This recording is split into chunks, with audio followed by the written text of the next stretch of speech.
Pero dito po, mukhang maganda ho yung nabanggit ni Kalingap Rab patungkol po kay Carla. Di niya inano yun, sinamantala pagiging sikat niya. Bihira ang babaeng kagaya ni Carla.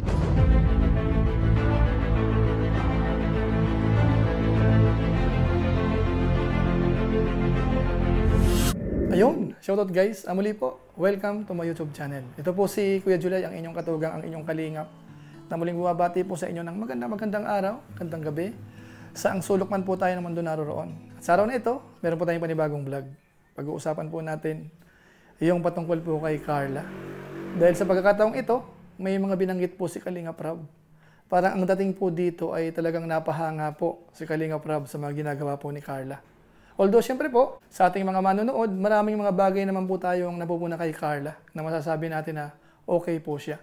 Pero sa pagkakataong ito, i-highlight natin yung binabanggit po ni Kalingap Rab patungkol po sa kanya. So ano nga kaya yun? Pag-usapan po natin yan maya-maya ng konti. Pero bago po yun, konting paalala muna si Kuya Julay. Baka sakaling meron pa po ditong hindi nakasubscribe sa ating YouTube channel, huwag natin kalimutan. Julay Paunil. Tapos pakipindot lang po yung notification bell button para lagi po tayong updated sa aking mga video upload. Tapos yung ating Facebook page po, Julay Paunil 2.0, pwede po nating i-follow, pwede pong i-like at saka po i-share yung mga upload po natin dyan. Tapos yung Team Kalingap po, supportahan din po sana natin, mga Lingap partners, hanay po ng K-Boys, hanay ng mga reactors, mga charity vloggers, at sina Kuya Bal Santos Matubang at saka po si Kalingap Rab. Maraming salamat po sa inyong lahat. Ngayon tuloy na po tayo. Pag-usapan na po natin yung patungkol po muna kay Carla. Siyempre po damay po yung Jomcar, mga kabayan po natin. Ilang days na rin po na hindi tayo nakagawa ng reaction. Parang about 1 million views po yata yung huli nating ginawang reaction po sa kanila. So sa pagkakataong ito, may nabanggit po kasi si Kalingap Rab, mga kabayan po natin, patungkol po kay Carla. Ano po? So mahalaga po ito mga kabayan natin. Bagamat siyempre po dun sa mga kinikilig, yung patungkol po sa dalawa, wala naman pong problema, ganun pa rin. Bagamat yung ilan po sa atin, ilan sa mga viewers, may mga konting issue di umano, na may mga binabanggit po sila sa part ni Carla, sa part ni Papa Joms. Kaso nga lang po, gaya ng dati, parang ayaw muna nating pagtuunan po ng pansin yan. Kumbaga po, dito muna tayo sa good vibes, mga kabayan po natin. Lalong-lalo na po, yung binabanggit ni Kalingap Rab patungkol po kay Carla. Dahil sa Team Kalingap po kasi, marami na po mga angels ang dumaan. Iba't ibang estilo, iba't ibang mga ginagawa, naturalesa, at kung ano-ano pa.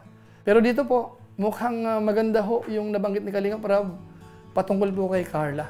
Siguro po, i-play po muna natin yung part na yon, yung sinasabi po ni Kalingap Rab patungkol po kay Carla. Ito po yon. Pero, ang masasabi ko lang is, lalo akong pinapahanga ni Carla, no? Lalo akong pinapahanga ni Carla. Bihira ang babaeng kagaya ni Carla, no? Para siyang talagang wife material talaga si Carla pati sa ugali. Di ba guys? Kayo din ba? Hindi siya basta-basta na lang hindi siya basta-basta bumibigay, pati sa material na bagay. Tingnan mo, bihira siya mag-upload. Di niya sinasamantala yung kasikatan niya. Doon niya ako pinahanga, di ba? Kung iba yon na may ganong YouTube channel, ma-live yun araw-araw, ma-upload ng vlog. Pero siya guys, andyan na yung biyaya. Pero hindi siya nag-a-upload nga Hindi siya nag-a-upload guys. Di ba? Kaya habang tumatagal, lalo akong pinapahanga ni Carla. Sa kabila ng kanyang kasikatan, di siya nagbago, ganun pa rin siya. Tingin niya sa sarili niya is dating Carla pa rin. No? And yun nga, doon niya ako mas pinabilib sa pagiging niya, kontento sa mga biyayang natatanggap niya. Imagine, may ganun kang YouTube channel na kahit every upload mo, mag-aabot ng 100k. Sigurado 100k ang every upload niyan. Pero di niya talaga inano yun, sinamantala pagiging sikat niya. Talagang pa rin siya, no? And bawat live niya, papaalam po yan sa akin. Ganyan siya karespeto. Di ba guys? So ayan po mga Kalingap, maliwanag po yun. Dito po talagang umaamin si Kalingap Rab na napahanga po siya o kaya pinahanga po siya ni Carla, pati po yung pag-uugali. At siguro naman, hindi po yun po pwedeng i-contest natin. Dahil kahit tayo po mismo, napupuna po natin. anong klaseng anak si Carla, yung respeto niya po sa Team Kalingap ay talagang nag-i-stay po yan. Ano po? So bukod po dyan, may binanggit pa si Kalingap Rab. Si Carla daw po ay hindi mapagsamantala. Ano po? Anong ibig sabihin? Yung isa po sa binabanggit ni Kalingap Rab, si Carla ho ay sikat na. Tapos merong YouTube channel. Pero ang ginagawa ni Carla, hindi niya po yung sinasamantala. Kasi po pwede siyang mag-upload. Sabi nga ni Kalingap Rab, ang isang upload ni Carla ay kayang-kayang kumuha ng 100,000 na views.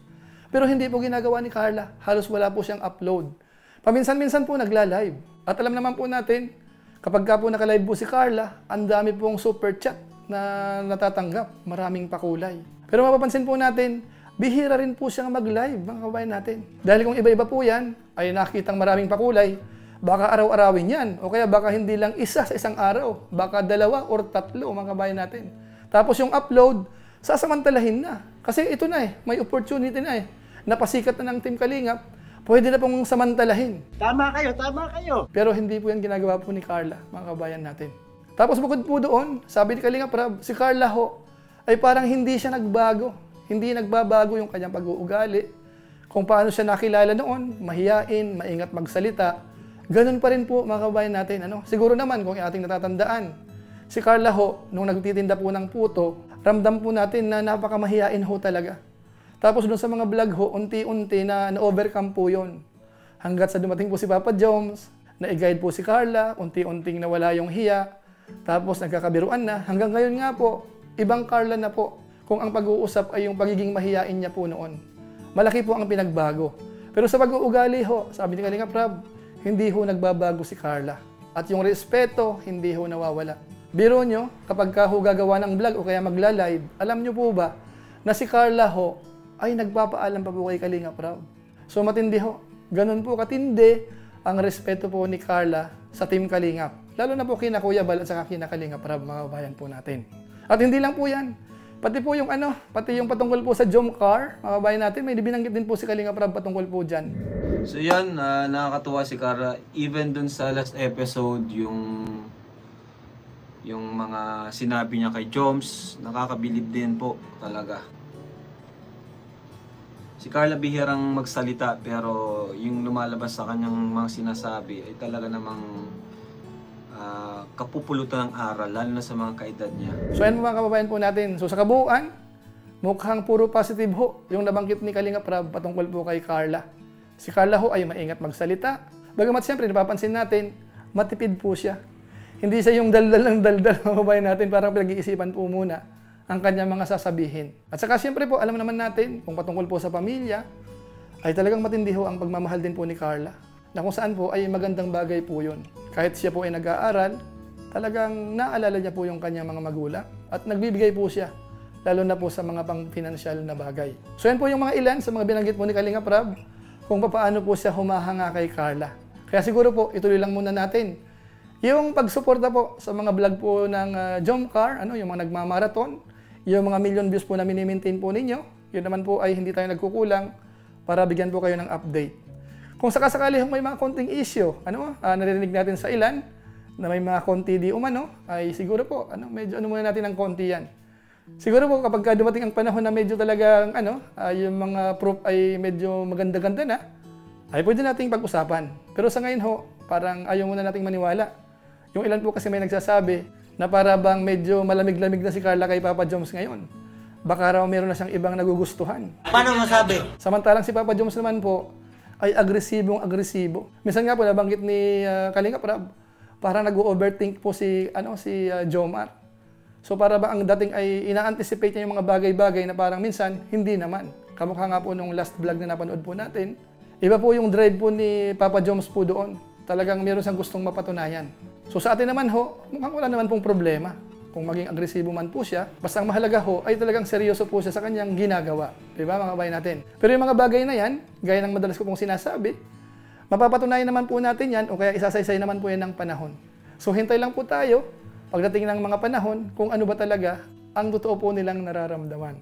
Ano po? So yun lang po muna siguro ang ating mixing reaction video po patungkol po sa napuna po ni Kalingap Rab kay Carla.